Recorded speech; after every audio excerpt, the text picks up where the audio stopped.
Did you know that as I am recording this, there are 22 million casks of Scotch whiskey aging in Scotland? That's 4 casks for every 1 person in Scotland. This is Whiskey Whereabouts. I'm Tim, and today I'm going to be going down 30 facts about Scotch whiskey you may not know. My whiskey journey has taken me to Scotland and back.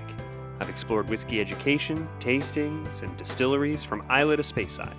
And now my journey continues here, with you, on Whiskey Whereabouts. Distilleries often trade stock with other distilleries while it's aging in the warehouses. They do this in case disaster strikes a warehouse and they don't lose all of their stock since it takes so long to age. We all know that whiskey is sometimes spelled with or without an E depending on where in the world you are. A nice way to keep it straight is generally if your country has an E in its name, then you probably spell whiskey with an E. Before 1969, there was no such thing as a distillery tour in Scotland. It was in 1969 that Glenfiddich opened its doors for the first time to visitors, and none of the other distilleries followed suit until the 1980s. As I sit here recording this today, there are 148 Scotch whiskey distilleries operating in Scotland, but every time you check up on that number, it goes up. There are a lot more on the way. King Charles' favorite Scotch whiskey is Laphroaig.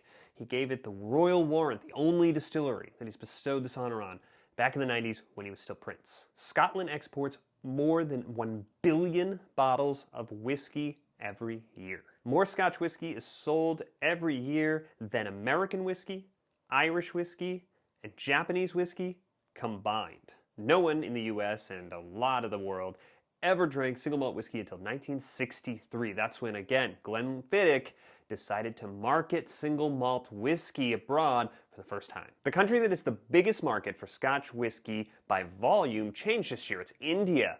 It used to be France. The US is number 1 by value. The first historical record of Scotch whiskey is famously in the Exchequer Rolls from 1494, where it's referred to as aqua vitae, but the date that corresponds to this reference is the reason that we here in the US celebrate Scotch Whisky Day on July 27th.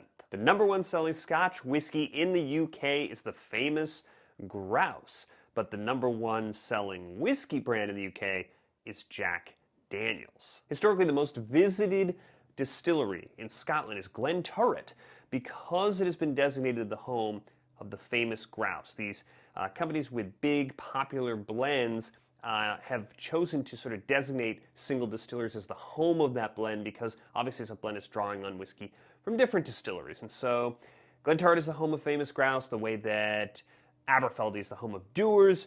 Diageo took a different approach with Johnnie Walker, where they have designated 4 different distilleries. That's the sort of 4 regional homes of Johnnie Walker. The second most visited distillery, and one that isn't a home to a blend, is Glenfiddich. You know how there's all of these Scotch whiskey distilleries that all start with Glen in their name, right? It's because Glen comes from the Gaelic for valley, and these names are referencing specific valleys, likely where the distilleries are located. So Glenlivet is Valley of the Livet River. Glenmorangie is the Valley of Tranquility, which is pretty suiting for that whiskey. Glenallachie, Valley of the Rocks, which is why it has that sort of marble sort of texture in the packaging. Glenfiddich, Valley of the Deer, that's why there's a deer on the bottle. All of the natural color in your Scotch whiskey comes from the interaction with the wood while it matures in the cask. Before the spirit goes into the cask, it looks like this. It is transparent, it's clear, it has no color. Because all the actual, real, genuine color comes from the interaction with the wood. Obviously, this doesn't count any color added. The Scotch Whisky Association, the SWA, the sort of trade group for the Scotch whiskey industry, and its members have set a sustainability goal of net zero carbon emissions by 2040. But there is another sustainability goal coming up a lot sooner. They're going for all recyclable materials in Scotch whiskey packaging by 2025. So look out in the next couple of years for a lot less packaging on your Scotch whiskey bottles at the whiskey shop. There is a strain of barley that grows on Islay that is the oldest strain of barley known to still exist in the UK. It's called the Bear barley, and yes, Bruichladdich makes a whiskey out of it. Speyside is the largest Scotch whiskey region in Scotland. Half of the distilleries in Scotland are located in Speyside. The smallest is, of course, Campbelltown because they only have 3 distilleries. There are several reasons why Speyside is home to the most distilleries in all of Scotland, and it has to do in part with the water. The water is abundant, but it's also very, very low in minerality. That's good for mashing. Before the railways, Speyside was also pretty remote, hard to get to, and that was also convenient for hiding from the excise tax man.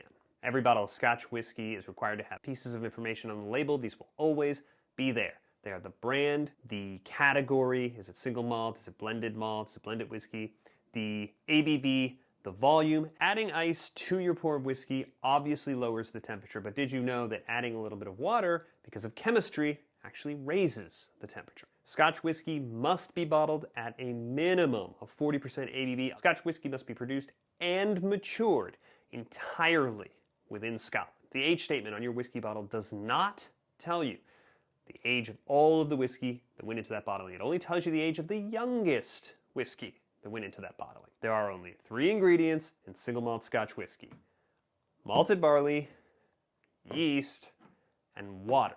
Scotch whiskey has to age in a warehouse in an oak cask for 3 years and a day to become whiskey. Before then, it's just new make spirit. They mandate the use of oak casks for a number of reasons. Oak imparts flavor, it imparts color into the spirit, but the oak casks also allow air to move in and out of the cask while remaining liquid tight. This is an important part of the process. While that whiskey's maturing in the cask, in the warehouse, it's losing 2% of its volume every year to evaporation. We call that the angel's share. So think about how much of the original volume was lost when you open that bottle of 12-year single malt Scotch whiskey. There's no way around it. This is the price we pay to get Scotch whiskey. Because of the climate, because of the humidity, the longer whiskey ages in a cask in Scotland, the lower the ABV.